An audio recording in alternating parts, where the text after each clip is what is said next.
Hello everyone, it's Rocio Flores with CoachRoFlores.com, and this month we are talking about connection versus isolation, learning to co-regulate with community instead of suffering in hyper-individualism.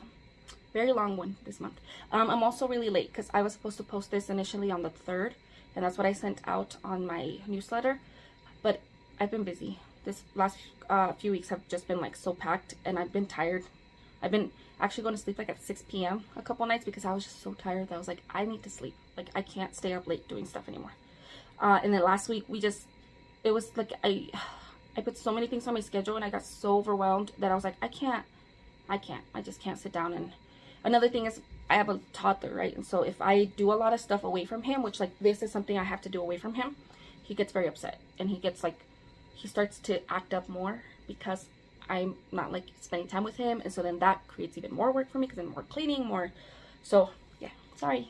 But yeah, I'm just gonna do that this week. This is initially the first concept that I wrote down on my list for the year's like topics, because I wanted to talk about, because I think ideally the biggest thing that I feel like we need in this world right now is for all of us to be better connected to each other versus kind of falling into that isolation and believing that that's going to help us, because that's a really big belief in our world today, that like, oh, I'll just do it on my own, like I'm better off on my own, like I'm not going to trust other people, without using colorful language, screw other people, I'm gonna do it on my own. And so there's a lot that goes into why we believe that way, but I didn't feel that I could start talking about that subject, this one specifically, until I got through all the other ones that we've been talking about, from praxis to emotional expression and grief. Like, I feel like we had to work up to this because this is like a part of most people's growth journey. At some point, we need to learn that the anti-socializing, the antisocial, like, it's no longer a flex. It's no longer a cool thing to be like, I don't need anyone. But it's kind of like a thing that everyone goes through at some point in their journey. Like whether you're a person who just in regular, like, help. Hi, Sly. I don't know if you could hear my cat. Oh, look, he's over here on the corner. Hi, you beautiful. There's also kitties. I don't know if you can see. There's kitties on this cup. Look at that. Look at that. I love this cup. Where was I? I don't know what he needs. Basically, whether or not you were like a healthy person with very, very regular development, getting to a point where you kind of have to learn how to individuate from the people that you grew up in, right? Like your family system, your parents, and then reconnecting to community outside of your family system, whether that be like friends and stuff like that, or community groups. Most people have to go through some sort of process to get to that healthy, self-actualized person. But a lot of us who don't have that healthy development, all of our pieces are kind of like jumbled up. And because we're kind of living life at the same time other people are living life in a different way, when other people are learning certain lessons, we are not learning them, or we're learning the opposite of them, etc. So a lot of us, we cling to isolation, because in isolation, when we're going through like our growth journeys, it's safe. It comes down to us feeling a lot more safe to be in with ourselves, just to be alone, than to be with other people, because we've been hurt by other people. Other people who haven't been hurt by the people around them, by their community, by their family systems, they're not going to be afraid of community. They're not going to be afraid of connecting with others, because that's just, it's common or normal for them, right? But those of us who didn't have a healthy family system, or who have seen a lot of really unhealthy things in our community, it's a lot harder for us to reconnect with that concept. And so therefore, instead of nobody tells us, oh yeah, like you don't have to connect to the unhealthy things, you could just find the healthy things. We just isolate. It's a very easy trauma response that a lot of us have. Sorry, I'm gonna be drinking my coffee during. So I'm just gonna read off our notes for today's video. So let me just read you the little description for today's video. There's a myth that we're meant to do everything on our own. That strength means isolation and asking for help is weakness. That myth is killing us. We're not meant to live in constant survival mode, powering through without support. This month, let's talk about interdependence, how community helps us regulate our nervous systems, and what individual skills we are actually going to need in order for us to heal our relationships and to find healthy communities. And then I wrote down something about how it's no longer a flex to say I don't need anyone. So let's start with awareness, self-awareness. So what I actually did is I wrote down community, connection, regulation on one side, and then I put isolation, individualism, dysregulation on the other side, and I kind of broke it down into, sorry, I got notes on the computer and on my normal notebook, because I was trying to go in, isolation itself, most people when they are falling into that, they don't call it isolation. Most people aren't saying, oh, I've been isolating myself, unless they have that language already. Most of the time we fall into that, like, I can do it on my own kind of idea. So when we've grown up in a really bad environment, or we've gone through hurts, or we've just don't have good, healthy examples of healthy relationships, it's very easy to kind of fall into isolation, which just means that you're separating yourself from others. And then we call it being independent. We call it, we call it a lot of things. When I was growing up, like around my teens and 20s, being antisocial was a very common thing to talk about online. The Tumblr days, you know, like very, I don't even know the terms, but like people were very, you know, like it's cool to not like people. You know, like there's so much of memes out there about how like I like my cats more than I like people, or I like this more than I like people. Like that, I don't think it's as big now, especially with the newer generation, just because we've seen how negative that is. And I think for a lot of people who we didn't grow up being forced to go through things like the pandemic during school, where kids literally felt like what it actually means to be completely isolated in a physical way, and that isn't good, right? Like we don't like it. So on the self-awareness, I want to go into how we understand what we're doing, I guess. So for example, what's your automatic reaction to the idea of connecting with other people? Whether that means you want to make friends, or you're, you know, kind of put in a position where you have to connect with people, so through work, or if you are having to spend time in some sort of community situation. A lot of times, some people don't even have that at all, because once you are at a school, and then let's say a lot of times some people work from home, and then they don't really need to leave their house, or they just go to work and back, and they're not having to connect with people. You know, obviously when we were in school, like we had to connect with others. If you grew up in a church, you have to connect with others. Give me a second.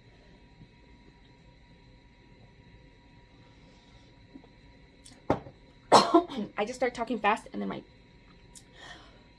can't get air. Okay, so a lot of us have an automatic reaction to the idea that we need to connect with other people, and a lot, like, it's, for me, I've been there where it's like, that doesn't sound fun at all.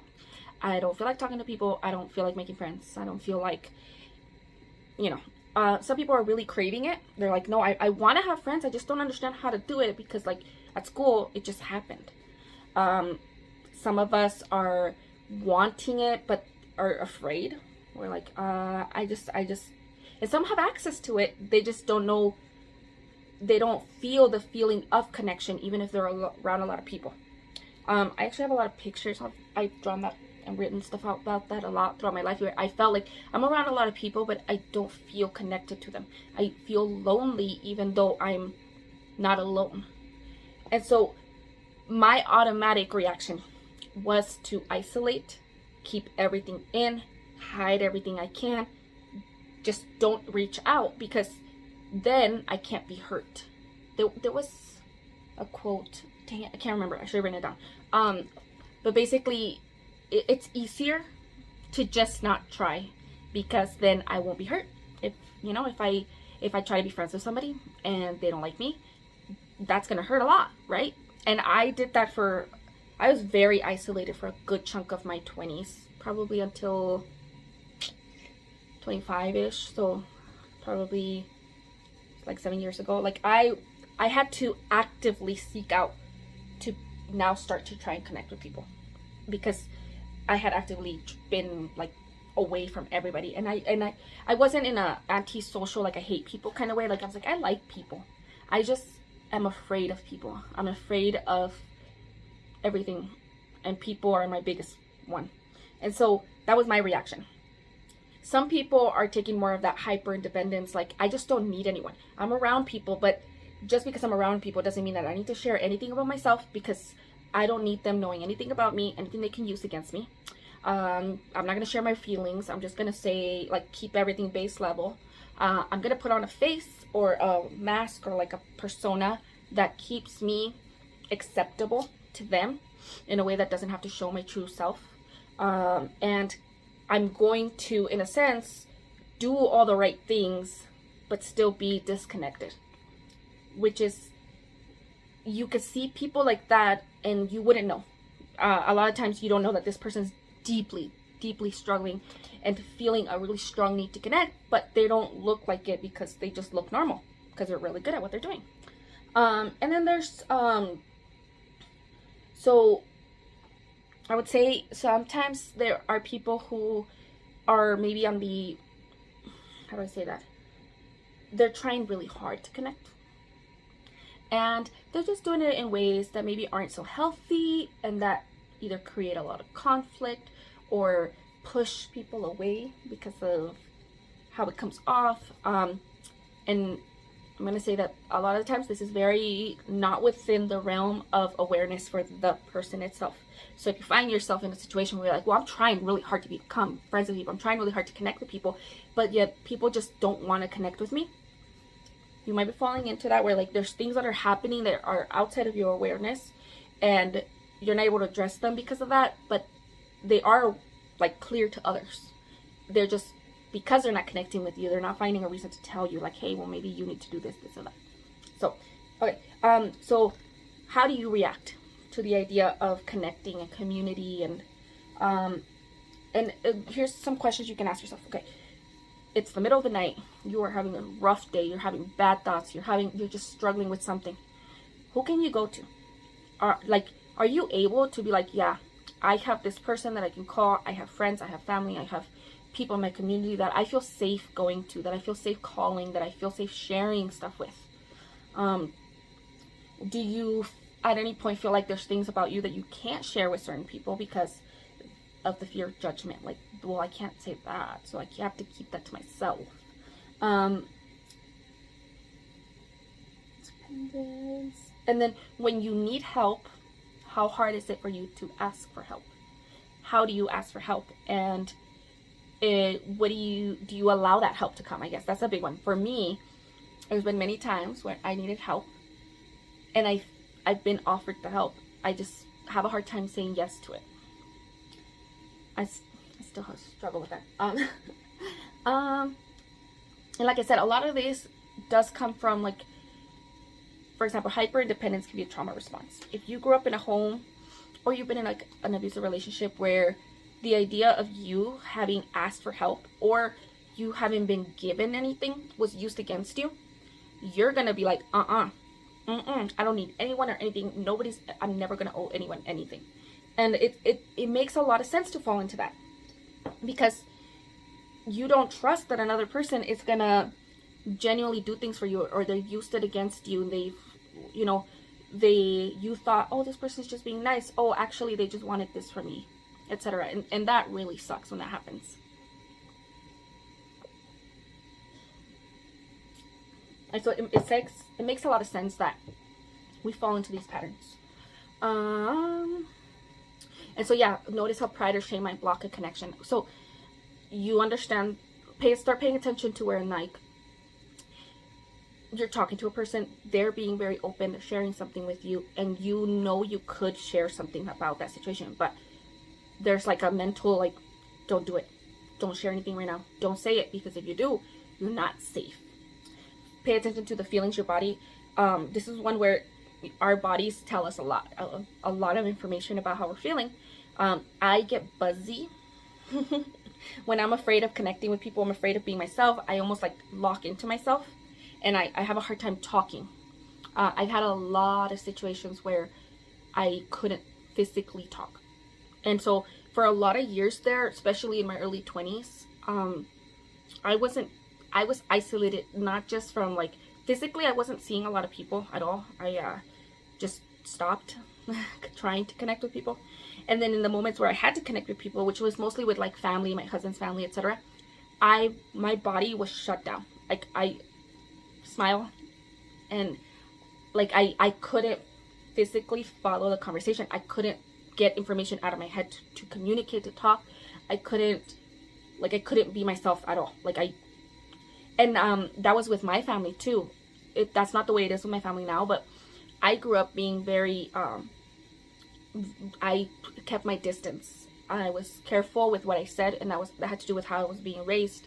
I had to be very careful what I said, and I have my cousins who call me the black sheep and stuff, because I was always the weird one and stuff. And a big part of that was that I was afraid that if I let loose and if I was myself, I might make a mistake. And so I didn't know if I could be myself at any point with anybody. I was like, And I had friends in high school that I had felt really comfortable with, and then after high school there's that huge drop off where like suddenly everyone goes their own ways. I had friends who they just moved away, and so I didn't have those connections anymore. And then I went into the workplace, and I had a huge culture shock that happened, and so then I didn't trust anything. I just couldn't be myself, because I was like stuck in my head almost. So pay attention to how your body reacts, whether you feel like you're on the opposite end, where you're like a person who does the opposite, who word vomits. I've met a lot of people who, like, the first time you met them, they will tell you everything about their life. They will tell you every single detail. Things you should not know, things that they should not be sharing with just anyone, especially if they don't know you and they don't know if you're like a safe person. And who kind of give, you hear this a lot. You hear people say, like, I'm a person who falls in love easily, or I give my heart, wear my heart on my sleeve. There are a lot of people who, like, they really want to connect, and they feel like they're doing the right thing because they're sharing, they're being loving, they're open.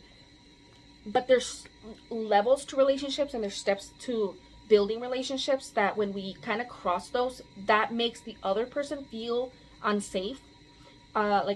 To me, it's like you could feel uncomfortable when someone shares something with you that you weren't expecting to hear in that moment, especially if you just haven't built up that connection yet. And then just in general, again, the person who puts on a mask has that's a really strong, that I would say that's probably one of the hardest ones to break, because you can help a person feel safer in order to be themselves, and then you can teach another person how to, like, better connect with people. But then the person who is unwilling to admit there's an issue here is gonna really, really, really have a hard time pushing past it. And so maybe you can't even admit to yourself that there's an issue there. I would say a good way for you to question is, again, do you feel like if there are parts of yourself that if you share this, you're gonna lose connection? Like, people will dislike you, they will no longer love you, they'll leave you, etc. And then we move into acceptance. So I should have looked up the science.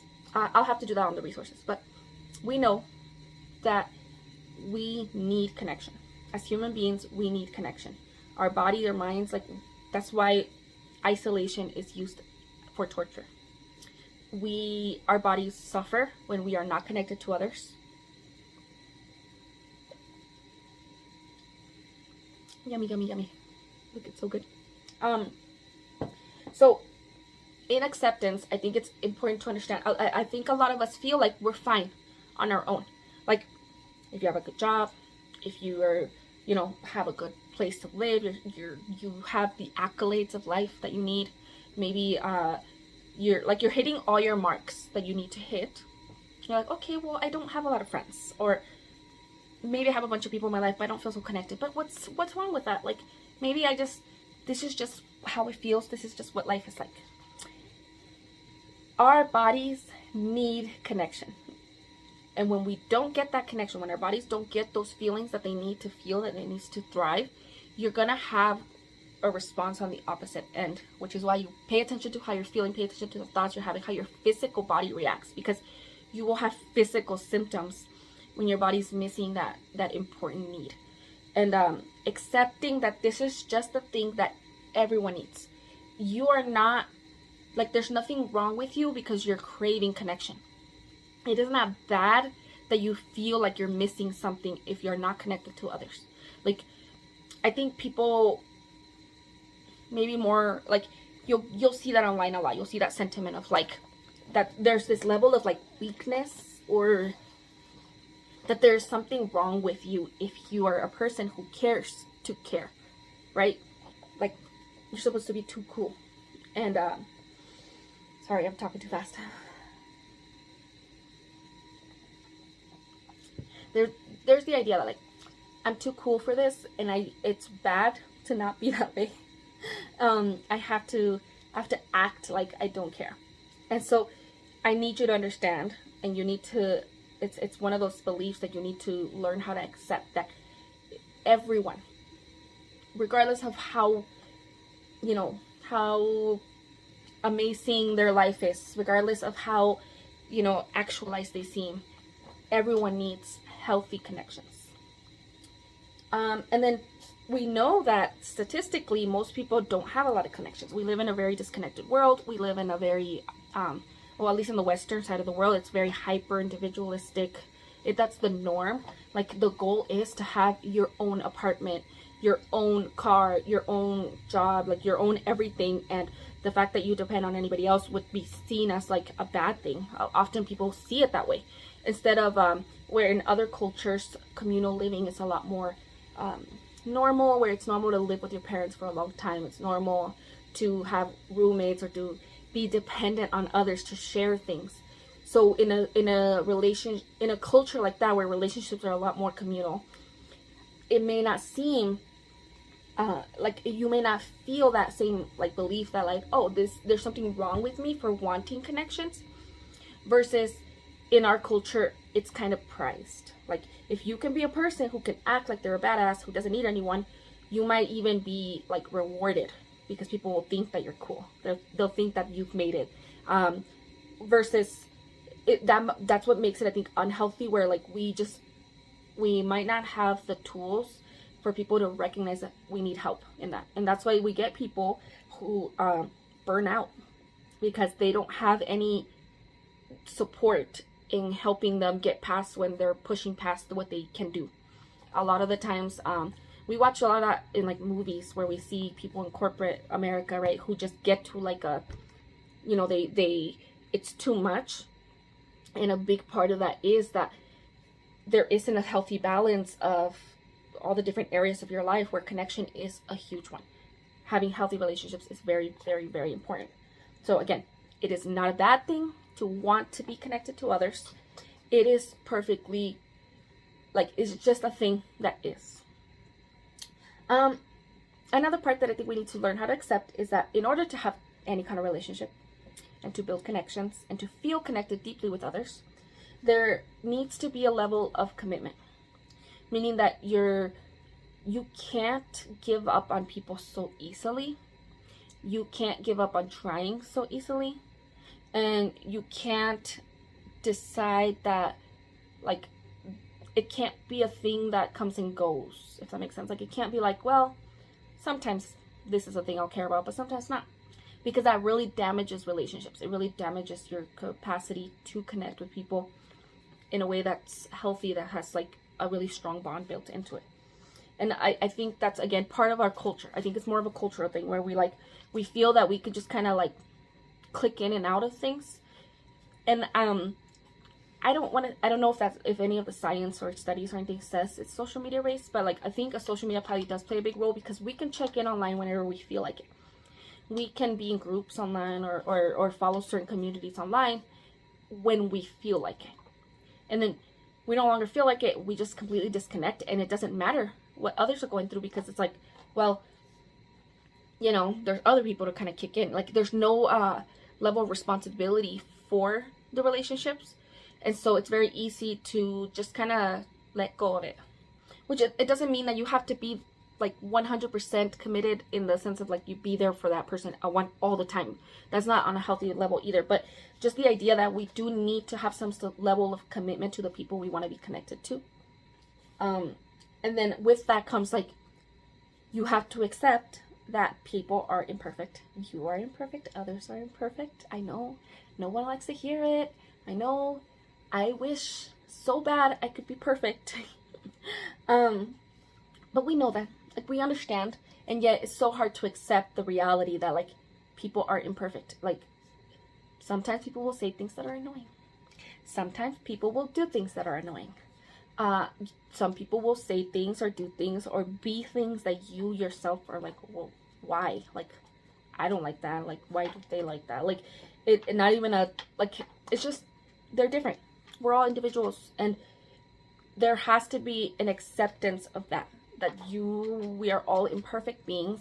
You can't expect people to be perfect in order for you to have a perfect relationship with them, in order for you to fully commit to connecting with them. And then another thing to learn how to accept is that in order for these relationships to work, in order for you to connect with people in a real way where you're genuinely connected, you have to be honest. And I know we talked about radical honesty a couple videos back. You can look at that one, but too fast.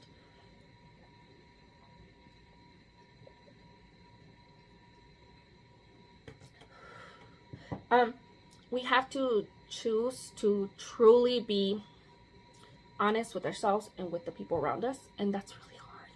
It's really, really hard because, again, I don't know if this is specifically Western culture or the idea of there needing to be some sort of facade. Like, it's kind of like how, like, you know, like, there's a joke that, like, if your husband asks you, or if you ask your husband, like, how does this look on me? The right answer isn't for them to tell you that you look bad. It's like, you look great, regardless.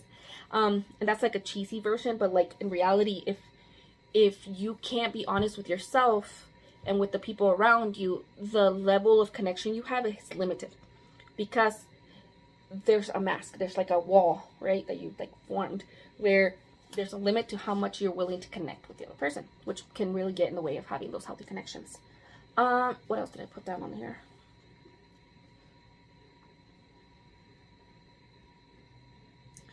Then there's also like this idea that, like, so actually I want to put that on the next one. Beings.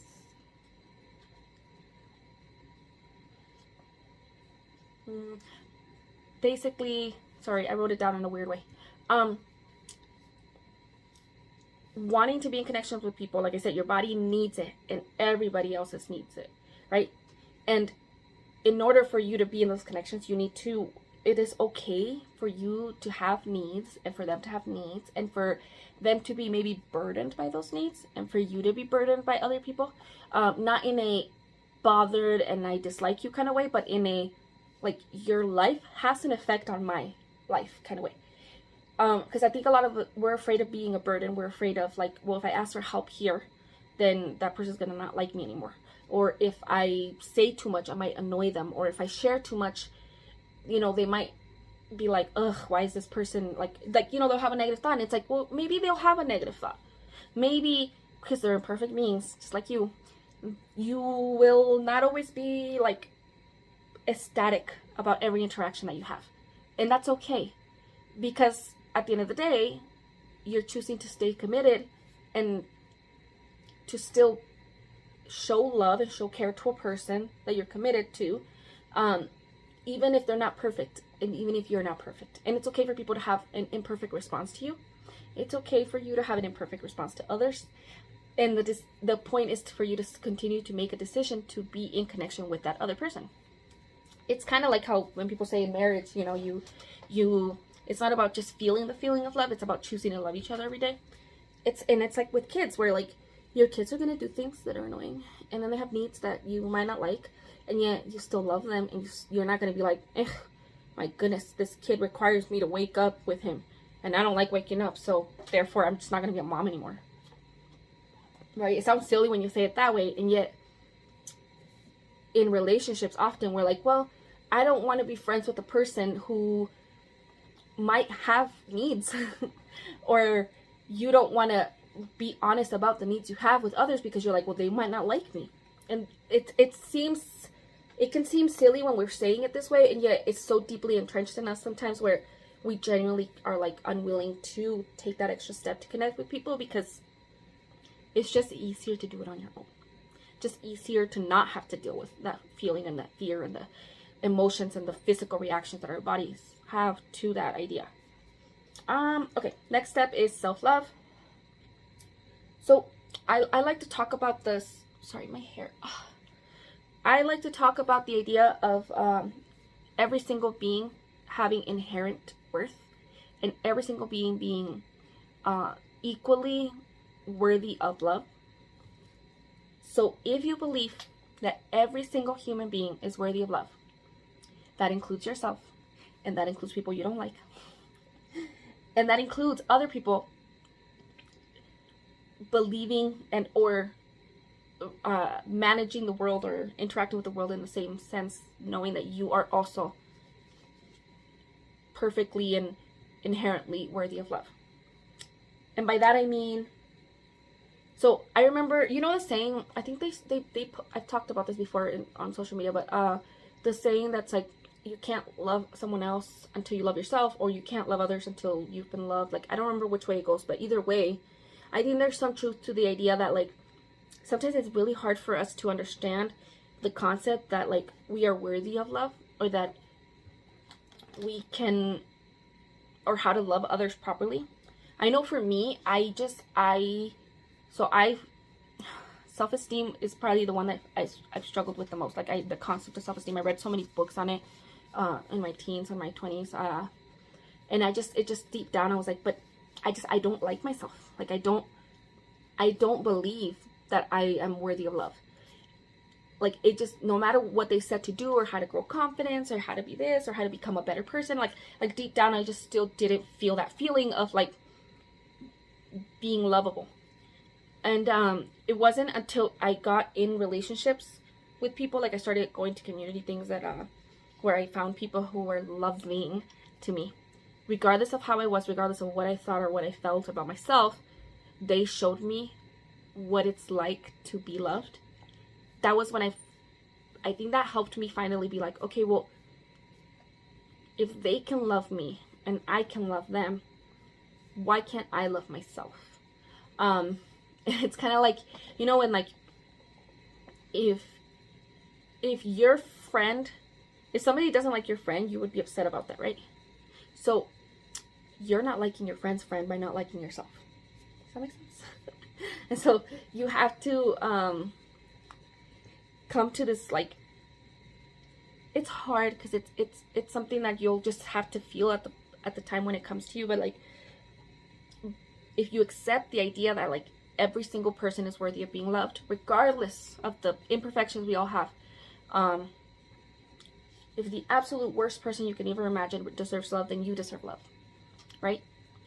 And in community, you're able to feel the effects of love even if you can't give that to yourself.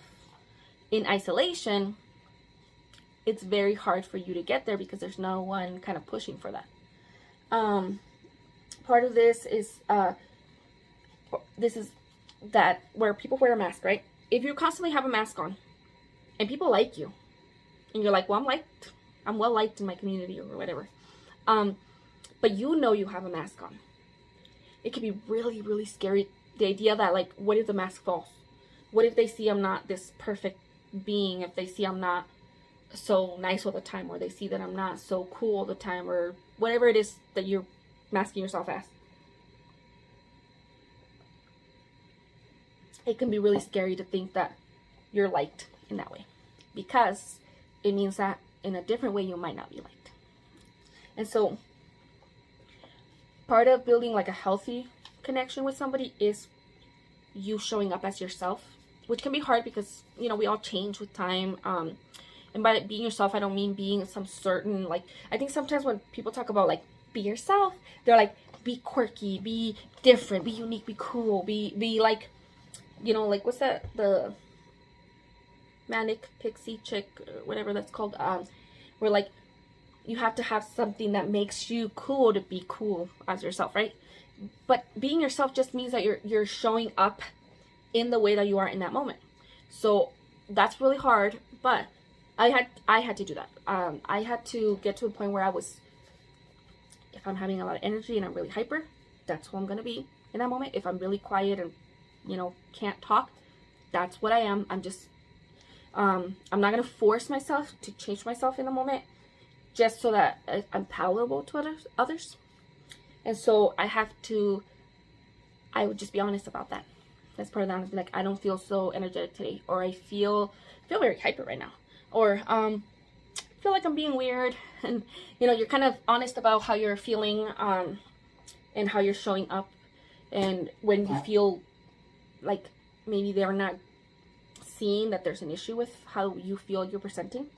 So if you can allow yourself to be seen and allow yourself and others to know what's going on, then when a person likes you, you're going to feel and recognize like, hey, they actually like me, because they have seen me. They haven't seen the mask that I've put on. They're not liking some idea of me. They're liking the actual person that's me. And then I wrote on here that you need to give people time to step up as themselves as well, because this is where that commitment to relationships makes a difference. Because, okay, so let's say you decide to do some sort of community group, or like you meet new people as friends, or whatever way you're connecting with somebody. If the first time you guys meet, if you feel like, I feel like I wasn't able to be myself, right? And then the next time that it's time to hang out, they no longer want to hang out. It's going to feel like shit, first of all. But also, you're like, dang it, I was so anxious, I couldn't be myself, right? Well, if you react the same way when somebody acts in a way that you're like, they're being a way that I just don't understand, or maybe they just weren't very open with me, or I didn't feel like a good connection, and you give up after the first time, then you didn't give them time either to kind of show who they are. So let's say you have some sort of group that you go to on a weekly basis or something. You just keep showing up, at least with enough time for you to actually understand what the dynamic is. I'm not saying stay in groups or in any kind of situation that's not healthy, but don't give up right away. Like, give people time, because again, you need to give them time to show up as themselves in order for you to then be able to love them as themselves, and for you to then have that connection with them. Does that make sense? Okay. Oh yeah, I wrote down there. It's the giving and receiving when it comes to love. We live in a very transactional society. And so let's say we go to some sort of community group. Let's say it's some sort of support group. That's a good way. Maybe you go and you don't really feel like you got anything from it.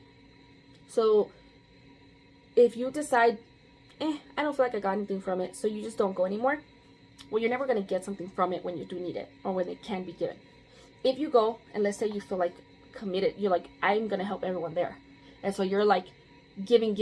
And so you're having that feeling of like, I'm only giving but not getting. Again, it might feel like, well, this is just too much of a one-way streak. The idea of committing means that, let's say you go another time, and during this time, nobody gave, nobody took, right? Like, you feel like, I don't feel like I got anything from it, and I didn't feel like I was able to give anything. And so you, again, commit to going like another time. And this next time, you do feel like you got something from it. And then you are able to give something to someone else, and somebody else got something from it. Like, part of that expression of love comes the idea that, like, there's reciprocity. Oh, that's a hard word to say right now.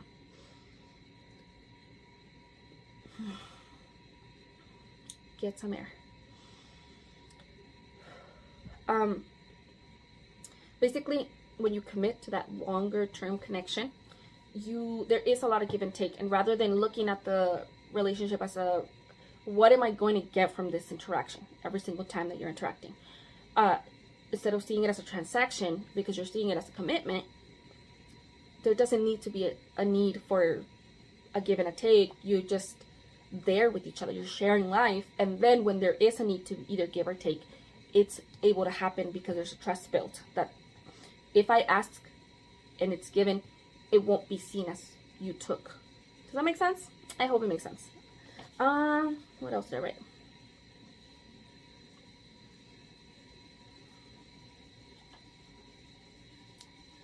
I have something written down here about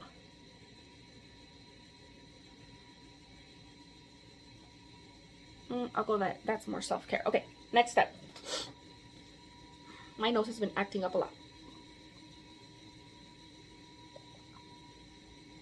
I don't think it's being sick because I can't be sick all the time. I might be allergic to my cat like my kid is. I'm just in denial. So self-care. Okay, so first and foremost, just like every single time I bring up the idea of self-care, focus always when you're taking care of yourself in a very like basic way. You're always going to be able to better show up for other things. You're going to be more open to everything else and capable of taking it in. So obviously, sleep well, drink water, don't drink only coffee. All of those basic things like being active and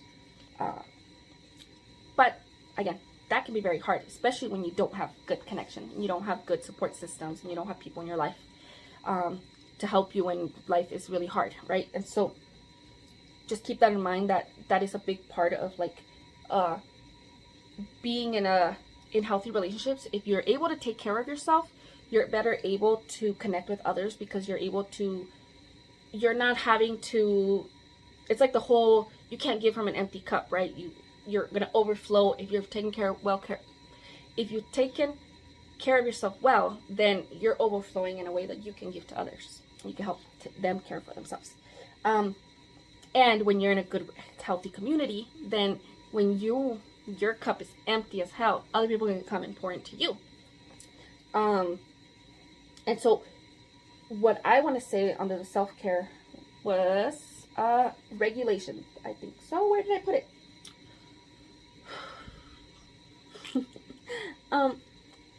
Learning how, part of that beginning, right? Like you become aware, you know how your body reacts. Like me, I get very physical responses when I'm having a hard time.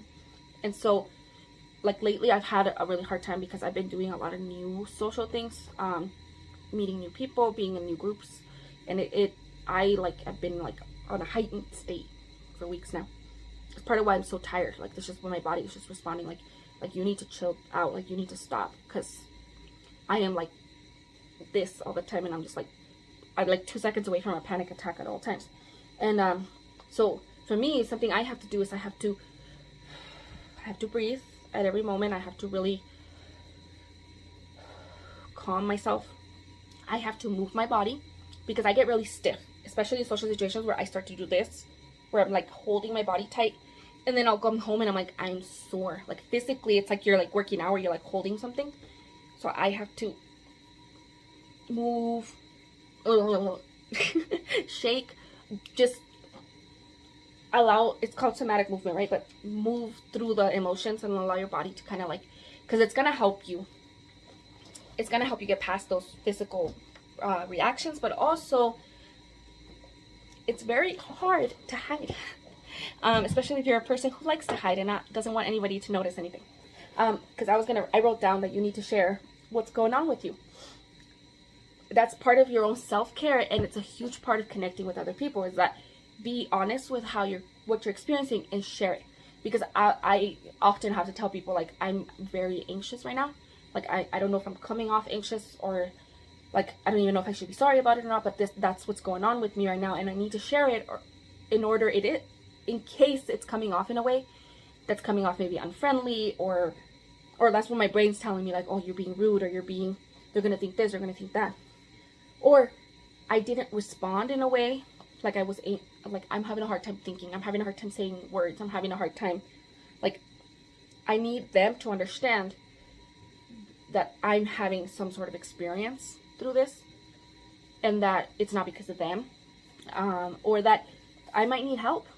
I might need maybe some reassurance, or some like, hey, let's all kind of like chill out a little bit. There's always people who are really good at that. That's part of my journey, has been that I've found some really awesome people. Like my sister-in-law is awesome. She knows how to like kind of like get you to be like, you're okay, like in social situations, I clam up and I will like, I'll feed into like if somebody tells me that they're having a hard time, like I'm gonna be like, oh yeah, I know, me too, right? Like I'm like a person who will like, I'll help you feed into the negative. Like we could do it together. And then there's people who are just always so like much more positive naturally, and they're able to kind of help you be like, it's okay, like this is good, this is fine. And I'm trying to do that. I'm trying to like, it's like a constant word that I have to tell myself, like everything's okay. But when you have people around you, you can get other people to help you with that. But they can't do that if you're never going to be honest with them, if you never tell them what's going on with you, right? And so part of that is trusting the other person with the information you're giving them.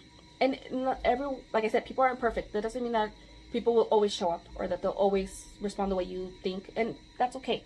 That's information that you can use to kind of understand how you want to move in the world with these people. But your decision to trust is your decision. You're not allowing the other person to step up if you don't give them that chance. And so you have to make the decision to give trust. And then with this, I think taking care of your mind, and by that I mean, like, you need to take care of your body and physically all the things you should do. I think having those outlets for healthy, like, therapy, having healthy solo time, like, it is good for you to have, like, you shouldn't, it probably doesn't help for you to, like, throw yourself into very social situations and then not have any breaks where you're able to kind of decompress and, like, come back to that safe mode for yourself, especially in the beginning when you're trying to create new relationships and you're not used to it and it doesn't feel safe.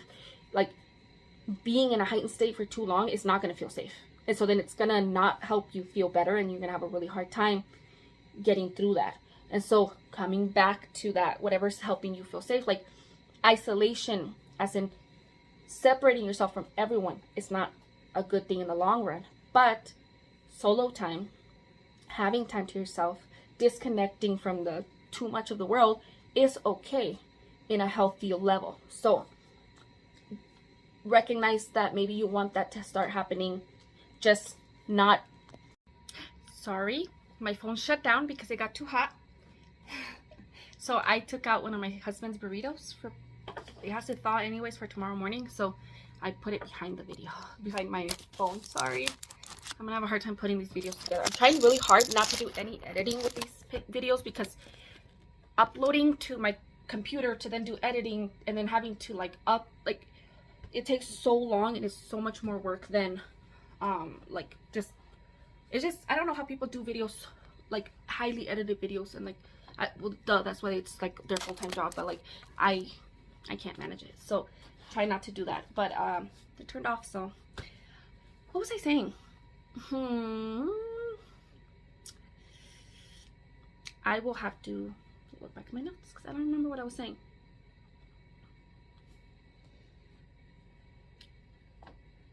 Finding a healthy balance between the connection time and your self time, taking care of your mind, going to therapy, sharing what's going on with you so other people can give you the tools that you need, etc. Let's just move to if something comes up, I'll tell you. Let's move to self-direction. Okay, I'm gonna put these things, I have them all in my, if you go to my resources, go to coachroflores.com and then go to the tab that says work for me, or what does that say? Sorry. There's a section that's like more for you, and then if you go to resources, there's a giant like resources, it's like a Google document filled with like a crazy amount of resources. But I have a ton in there already about like healthy friendships, healthy boundaries, how to be yourself, how to feel safe in your body, like how to build a support system, a lot of, like, I have a crazy amount. I've been doing the list of resources for a very long time, so you can find mostly everything on there. But these are the 3 things that I think are really important for you, and it's something you can like go out and learn right now to go and start having some healthy connections. Healthy communication. So if you Google healthy communication, you're gonna get a lot of resources on that. I had a whole list on healthy communication. I will look and see if I still have it. I think I have it as a like blog post on my website where it's a giant list of resources on how to communicate. Communication itself, there's different levels, different effective communication. Sorry, that's the right term. Look up effective communication and you'll learn all the healthy ways to talk. I think that's a huge part of why a lot of us struggle with communication, with relationships, is because we weren't taught how to speak to people in a way that doesn't cause other issues. You know, like I said, some of us share too much and it freaks people out. Some of us don't share enough and that freaks people out. Some of us are having a hard time taking in information, and so we aren't able to reciprocate in that communication. And so learning how to, you know, how to listen properly, how to respond to people, how to show people that you're taking in what they're saying, how to make sure that you're understanding what they said without creating a different narrative. Like, there's a lot that goes to it, but that is a really big tool for anything. Like, even if you're like, no, I'm still super hyper individual, I don't feel like having connections. If you want to have good jobs, if you want to, like, everything, healthy communication is important. The other one is healthy boundaries. So there's personal boundaries, there's boundaries that you have with other people, there's different kinds of boundaries. Boundaries is another one that I have on here for sure. I'll have to look for it specifically, and I'm going to put these resources on when I put my resource post out, and they'll be on this link on my website. But having healthy boundaries plays a huge role in being able to have healthy connections, because we understand how to know when we're giving too much, too little, when we're doing something that's not helping, when we're doing something that's hurting, and how to make sure that when we trust other people, we understand whether or not that trust has been earned or not earned, whether or not we need to pull back, whether or not we need to step away from a relationship that really isn't healthy, or when we need to allow ourselves to come into the relationship and be deeper, grow deeper, I guess. I don't know how to say that. Sorry. My hair is really bothering me here. Oh my god. Some curl in here is like keeps pulling to the back. Okay. Sorry. The other one is conflict resolution. I feel like these should be taught in school, and some of it is, but conflict resolution is its own like set of, again, Google it, you'll find a bunch of resources. There's like full websites for it. But healthy conflict resolution plays a really big role, because conflict is something that just happens. Like, you're not going to agree with everyone all the time.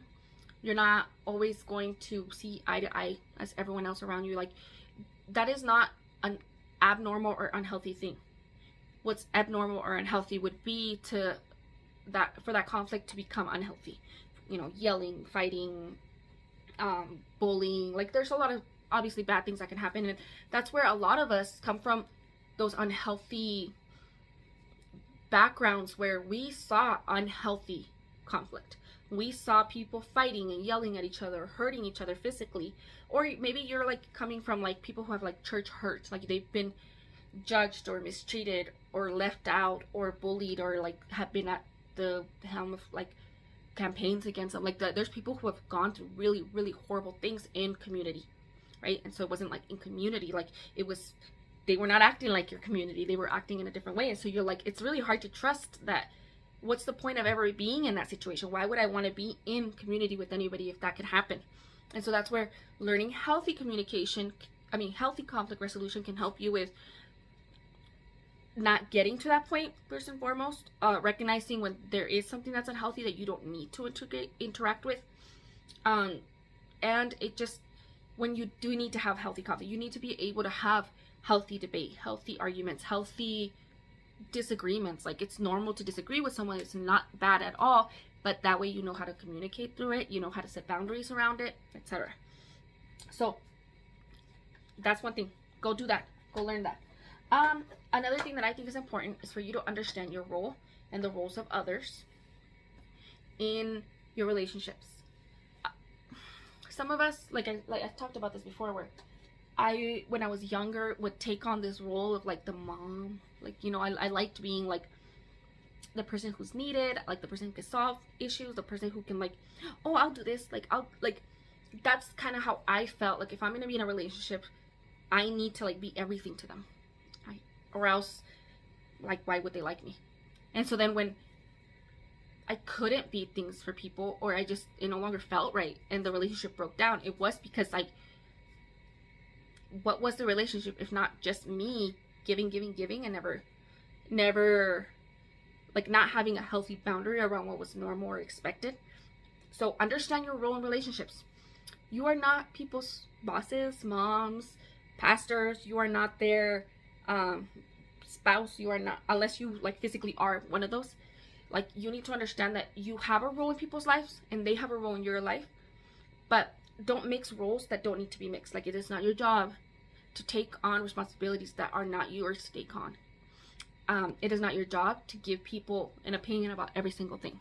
It is not your job to be everything for one person. That's not healthy either. So learning about the roles that you play in people's lives, what kind of roles you are okay with, you know, and what you're not okay with.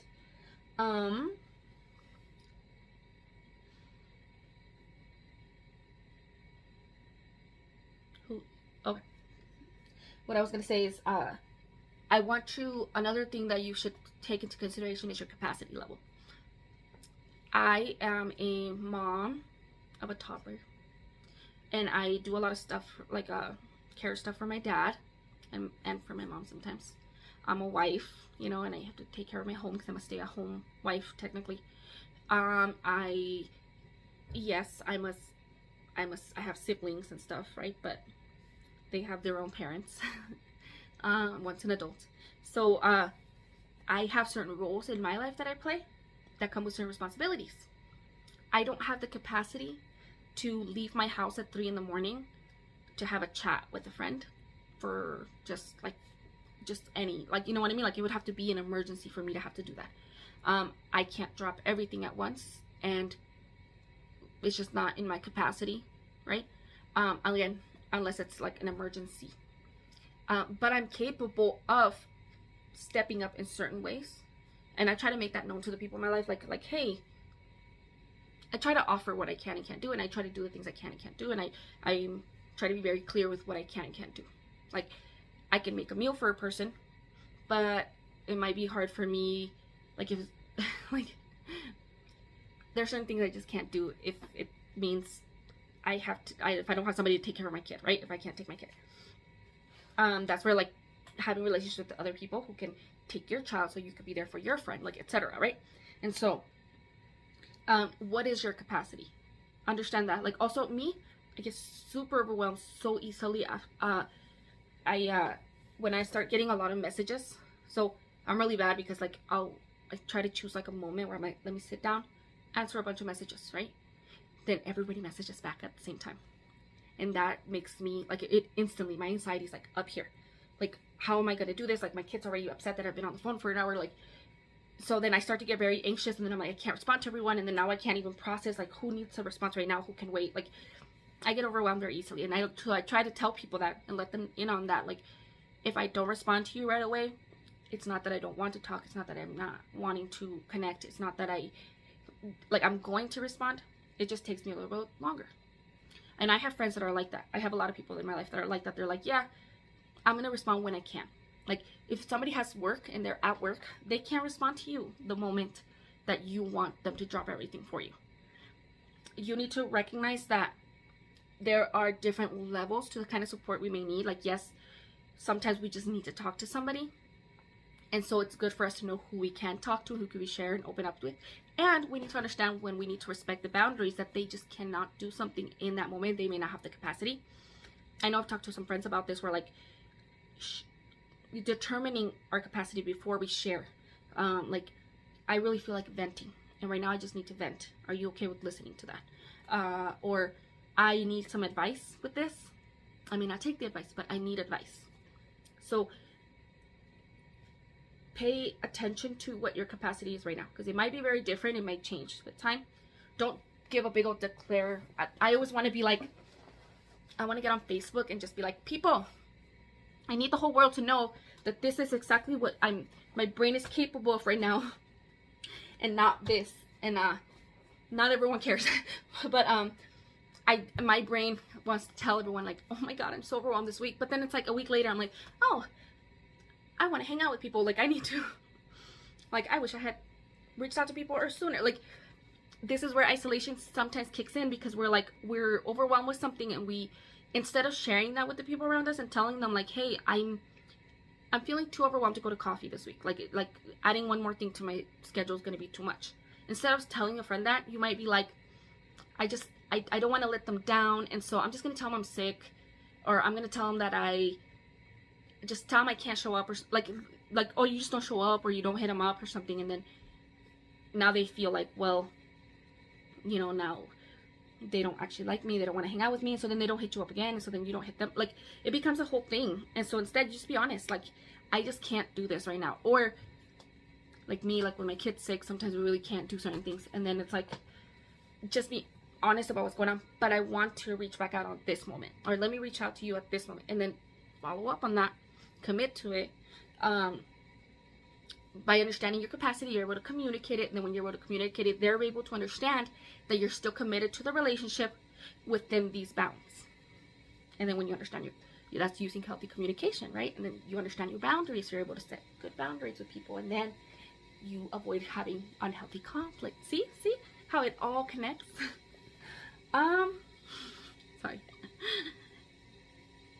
So let me see. Okay, now being yourself in the world. I think one thing that you can do right now is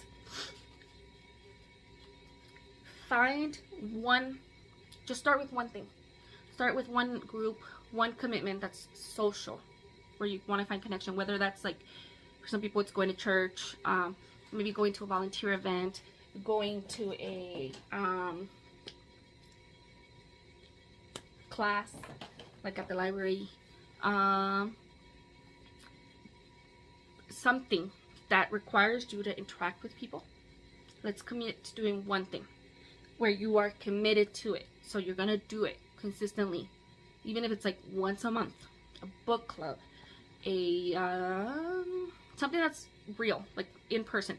Like, video ones are nice too. I've done a lot of that, especially when I was really isolated. I started finding people to connect with online, and I built really good relationships that way, and that helped.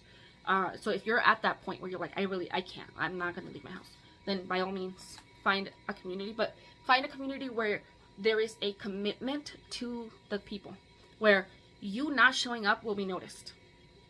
Like, I'm in a mom's group, and the first few times I went, like, I really needed it, first and foremost. When I first went to a mom's group, I was at my wit's end. Like, it was a horrible time, and postpartum was like horrible, and I went, and there was a ton of people, and it would have been so easy for me the next time that I woke up and I was like, oh, I don't feel like getting up and going. It would have been so easy for me not to go, because they wouldn't have noticed. Well, I kept going because I really needed it. And then later on, when I started having that feeling of like, oh, I don't feel like waking up, I could just stay home. Like, I have a busy week. This is just one thing that's like, not like, it wasn't like a doctor's appointment or a therapy appointment or something like where I have to do it. So I could just choose not to do it, right? Well, the group at that point had gotten a lot smaller. I knew the people, they know me. If I don't go, and the times I had chosen not to go or something came up, they reached out. Like, they're like, are you okay? Like, is everything okay? Or like, do you, like, because there's the commitment now that, like, you need something that's connected to real people, because then you're having to connect with the people. You're having to be honest with them. You're having to share. You're having to put yourself out of your own comfort zone to give yourself something that's going to be real comfort in the long run. Okay, the next thing I think would be a good idea out in the world.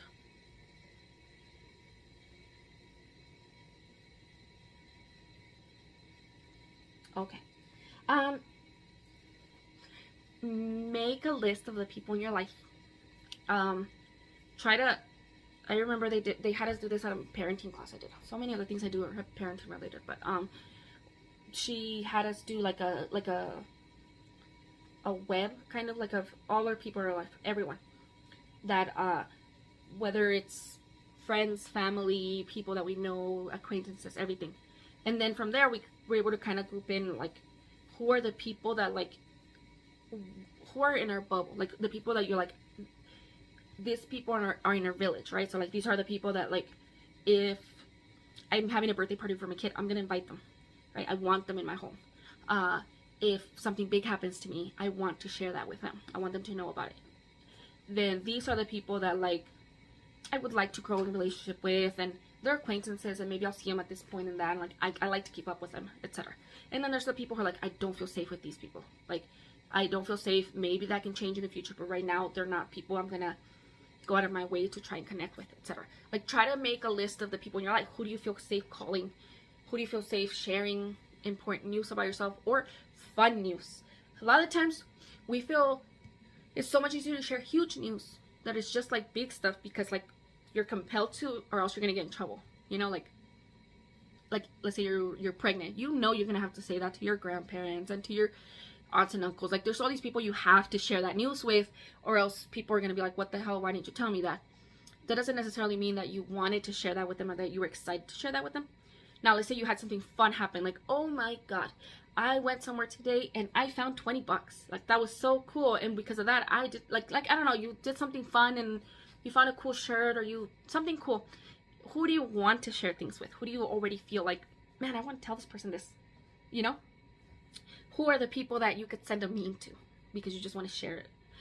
Who are the people that you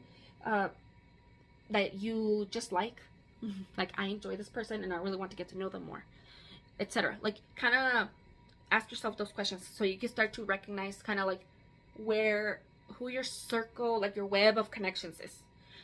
You could also ask yourself, how are other people connected, and then what roles do people play, right? So you understand them and their capacity, and you understand yourself. We always talk with my brother-in-law because he used to get really frustrated before we had kids.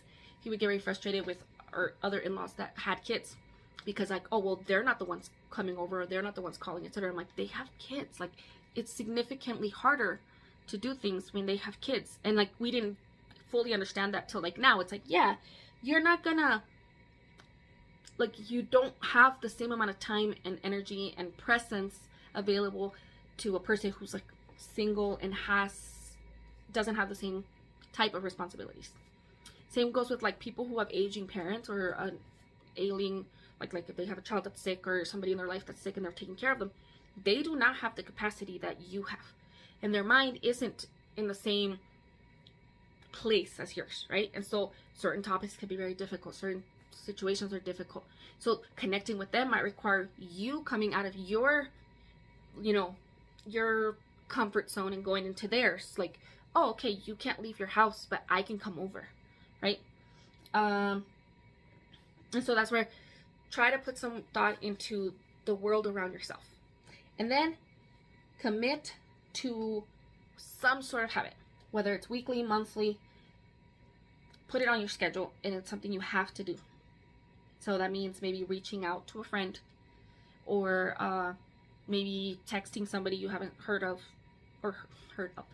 from in a while, or maybe making it a moment to really share something with people, or something that gets you like, I have to do this because I made a commitment to myself to do it. Like a lot of people will say, go and have coffee with someone. I think that that's hard if you're a person who doesn't do that. I started doing coffee dates with people as an adult because that sounded like the weirdest thing ever for me when I was younger. And then I finally started doing that. It's kind of weird when you're not like comfortable. And then like I said, some people share a lot, some people share nothing, and sometimes you're just sitting there like, okay, this is weird.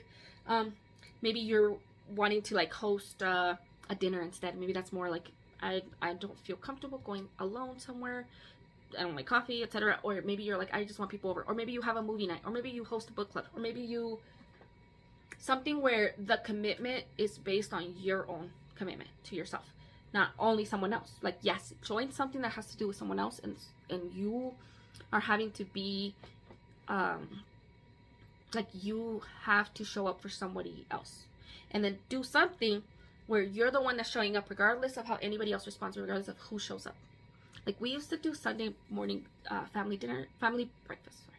And that was really nice. One, we haven't done it since we moved into the new house. We just haven't had, everyone's schedules different, but we haven't had that practice. And it was really nice that we just knew Sunday morning, either we're cooking or they're cooking or something's happening somewhere, we're gonna eat, but people are coming over. And that was so nice, because then I'm like, since it's something that's just there when you meet somebody or you talk to somebody, or like if I want to tell somebody in my life, like, hey, well, we do this every Sunday, so why don't you just come over? Like, it gives you something that's already in place, that's gonna happen regardless of other people's capacity to commit. What else? So I wanted to talk about like the biblical anchor, like my, you know, this is for the Christians, obviously. Today at church, I thought it was really nice because we talked about like, oh dang it, how, I'm not gonna remember now.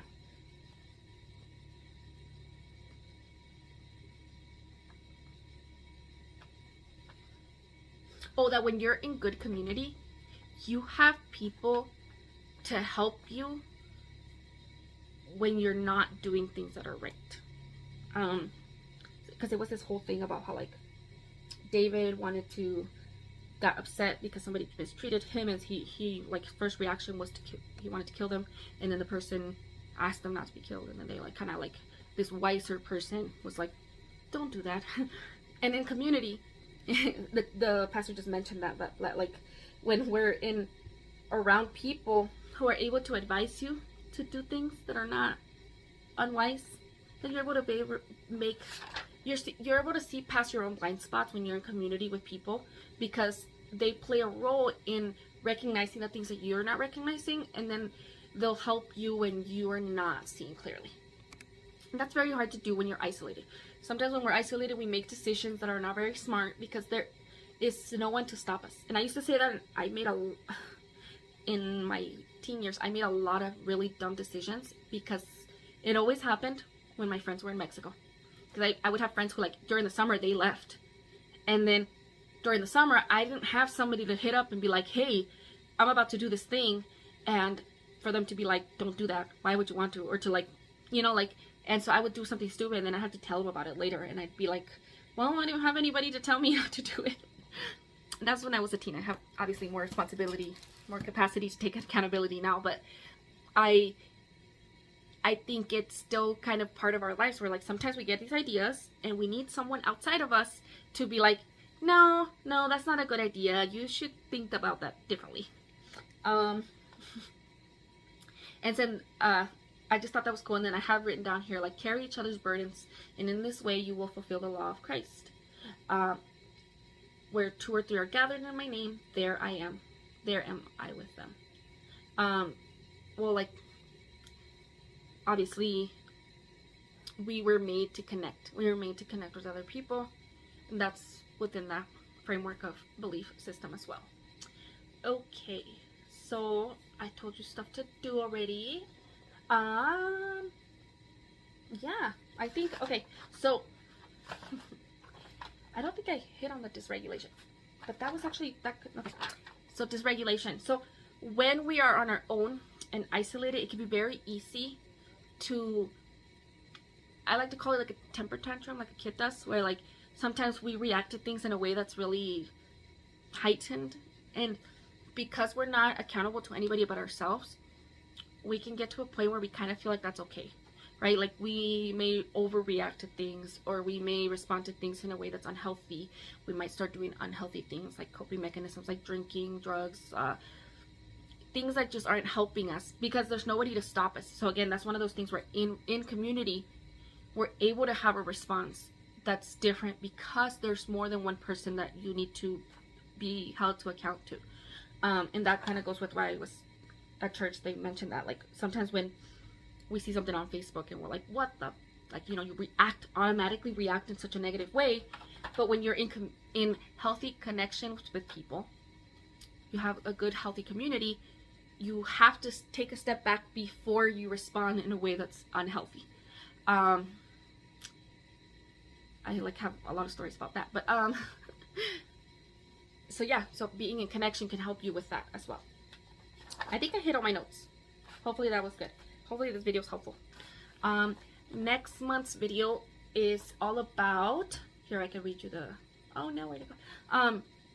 How to, so, because it's going to be going into the end of the year and into the new year, and so I put determined direction versus pressured resolutions. And basically I want to go into, rather than setting like a, I'm going to do this year resolution, like a very, I want to go over kind of how I plan ahead for the year, how I put in my head, like these are the things I want in my life, these are the things I want to do, like how I align my life to the things, to the values that I want in my life, and how I make decisions about those needs, and still within, like, you're still having a direction to your life, so there's still growth and movement, but you're not like, I can't eat carbs, right? Something that you're gonna like stop doing in a month. So planning for a year aligned with your needs, not others' expectations. Also the part where like you're doing it because of what you need in your life versus what other people want from you, etc. So I'll do that next year, and next month. I will probably have to think about whether or not, I had it set for the 1st of December, but I'm probably gonna have to change that because this is a busy month. Guess what? Guess what? Guess what? Ah, my book comes out. Look at it. Look at it. It's so cool. It's so pretty. And then look at these cool bookmarks I got. I made these, and I'm very, very proud of them. So my book comes out on the 18th of this month, and so it's right now. You could pre-order it. Go to my website. Go to my link in bio. I have all of that on there. You could go to it. You could pre-order it on Barnes & Noble, Amazon, on pretty much all the book sites, and so you could go get it. And yay! I would really, really appreciate it if you guys left me a review once you read it, and that way the book can get shown on its own to the world, because I guess Amazon will like rank it better and it'll start showing it to people as soon as I have 50 reviews, which I didn't know, but I would much rather have that be the case instead of me having to go out and do a bunch of marketing, because I had to go and do marketing these last couple of weeks. That's why I was so tired. I went to bookstores to go pitch my book basically, and I sold my first 5 books to Second and Charles, and I had to talk to the people about like stocking. That was terrifying. I was like beat by the end. Halfway through the day I was just like, I'm so tired. Like my body was like buzzing. Like it was, I don't like sales, I don't like marketing myself, I don't like having to like, it was really hard. And so I would rather not have to do that a lot. And so if you guys like me or like poetry or like reading, or you like supporting writers, etc., I would really, really appreciate your support. And for this month, my support, follow action, call to action is, if you guys can, with everything going on right now, in general, this time of the year is really hard for people because of holidays. People are just, one, work is wonky for a lot of people because of the holidays and because of the winter, because of the change in the weather. And so a lot of people have less money just in general, and they have to spend more money. And then now with everything going on with the government, with the shutdown, there's plenty of people who do not have income right now. There are people working without income. And then there are people who are having to find other work. This year we've seen so many layoffs, and we know that the reports for jobs are horrible this year. And so people are just struggling, and people are going to keep struggling because now that some people don't have the money to, then also they don't have money to shop for people. Like, please don't spend money on it if you don't have the money. Like, if you want to support me and that's why you're wanting to buy a book and you don't have the money, then go get it from the library. But like, there's plenty of people I know who do crafts or who have like side businesses and stuff like that, and they're not going to make as much money when other people don't have the money to spend. And then with the snap freeze, as of today, they had unfrozen and some people got money, but now earlier I saw a post that they sent out a memo saying that they had to get the money back. It's a mess. And so people are really struggling, and everywhere you're gonna see people. It's really cool, like giving whatever way you can, but if you just don't know where to start, go follow Feeding America, which is like the main organization that helps with distributing funds for food banks all across the country. They're like the main people, And so if you follow them, then they can, from there you can kind of like trickle on to what else you can kind of where you can situate yourself in. Follow your local food bank. They're usually like a county food bank or like a city food bank. So like, for example, I'm in the Weld County Food Bank. If you go to them and you follow their pages and stuff, they on their website have everything about how to sign up to volunteer and how to sign up to give money. And I ask you that you commit to either giving money or volunteering your time, because every dollar that you give them, I think it's like $10 to them, because they have, again, they work with a huge national organization where when they buy food, they're not buying a can at the retail like store cost. They're buying it at cost from like the main people, like from like some of the stuff is direct from the farmers, like, so they're able to get way better deals, and so they're able to buy more food than you can if you give something. Obviously, if you have food that you want to give and you want to give people, I actually recommend that if you're going to be giving like a physical item, that you do that in a mutual aid support group, where it's like, let's say you find your Greeley community page, like that's how we have, or there's like just your local buy and sell page, or your no buy group, like something that where like people just give each other stuff, or look through and see where people are already asking for things, and if you have it, give it to them directly, because then that person doesn't have to go to the food bank to get something, because they got it from somebody who had it. And then if you give money to the food bank, they're able to give more people food than you can by yourself, right? And so then if you commit to time, I will say this is November's already the holiday season. Around Thanksgiving it's like the number one.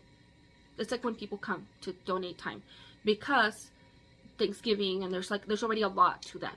And so I would say, if you're going to commit to doing it, go commit.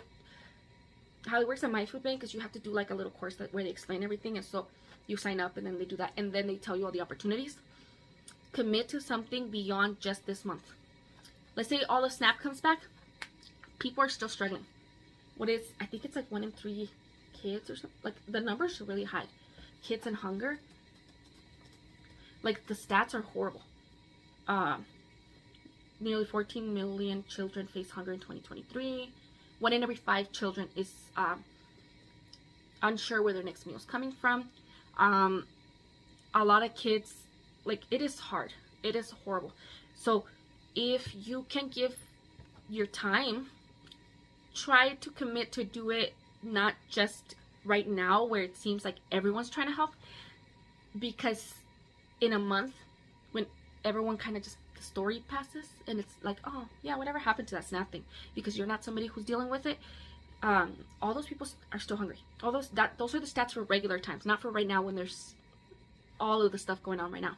And so if you're able to commit, please try to commit beyond this moment. And then again, join a mutual aid group in your community, so that way you're able to connect with people. Mutual aid is not about charity. It's not about like, oh, I'm above these people and I don't have a need, so I'm going to give things. It's about building that connection with your community, where you know that when you need, they have, and when they need, you have. And yeah, that's my call to action for you guys. I hope that you're able to do this. I will put the links in the video, and I think I shared some of the links in my Instagram as well. Yep, and I have them on my link in bio, my link tree. So, oh my god, that's a really long video. Thank you so much for watching this video. Thank you. Yeah, it was a really long video. I'm sorry. But yeah, thank you so much. I hope you have a wonderful, wonderful day, and talk to you guys later. Bye, my book.